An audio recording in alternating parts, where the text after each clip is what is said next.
آج کے جو سوالات احباب کی طرف سے آئے ہیں ان میں سے چند ایک سوال تو مجتبیٰ سردار صاحب ہیں، انہوں نے کیا ہے، کہتے ہیں کہ کیا عورت جانور حلال کر سکتی ہے؟ بھئی جانور تو پہلے ہی حلال ہوتا ہے، مطلب ایک گائے ہے، بیل ہے، بکرا ہے، دمبا ہے، چترا ہے، ایک پرندہ ہے جیسے مرغ ہے یا کوئی اور، تو حلال پرندہ اس کو عورت ذبح کرے گی، حلال تو پہلے سے ہی ہے۔ عرف عام میں یہ بات مشہور ہوگی کہ جانوروں کو حلال کرنا، حالانکہ حلال تو اللہ نے کیا ہوا ہے، کسی عورت کی کیا مجال۔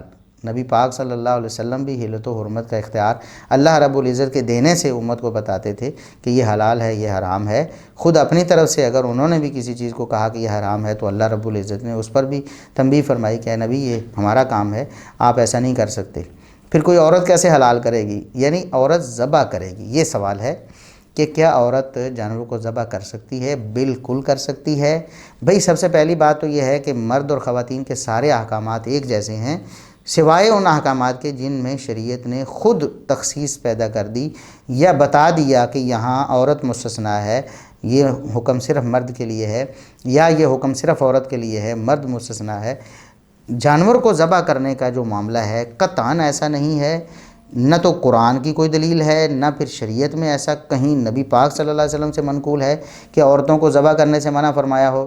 تو مجتبیٰ سردار صاحب نے یہ ذکر کیا ہے کہ احناف جو ہیں وہ اس چیز کو نہیں مانتے اور کہتے ہیں کہ عورت ذبح نہیں کر سکتی۔ ہمیں نہیں معلوم کہ وہ کیوں کہتے ہیں، بہرحال یہ بالکل غلط ہے، ایسا قطعاً درست نہیں ہے یہ فتویٰ۔ عورت بالکل ذبح کر سکتی، بالکل مرد کی طرح، کوئی فرق نہیں۔ اور عورت خواہ اپنے ایام مخصوصہ میں ہو تب بھی ذبح کر سکتی ہے، جس طرح وہ کھانا بنا سکتی ہے، ٹھیک ہے، اللہ کا ذکر بھی کر سکتی ہے، قرآن ہی پڑھنا منع ہے نا، تو وہاں بسم اللہ اللہ اکبر یہ ایک ذکر ہے، وہ کر سکتی ہے جانوروں کو ذبح کرتے وقت۔ اور ایسی احادیث میں مثالیں موجود ہیں کہ عورتوں نے ذبح کیا، نبی کریم صلی اللہ علیہ وسلم کے عہد میں بھی کوئی ایسی پابندی نہیں ہے، بالکل بھی نہیں ہے۔ اور یہ جو خیال جن لوگوں کا ہے جہالت پر مبنی ہے، بالکل غلط ہے۔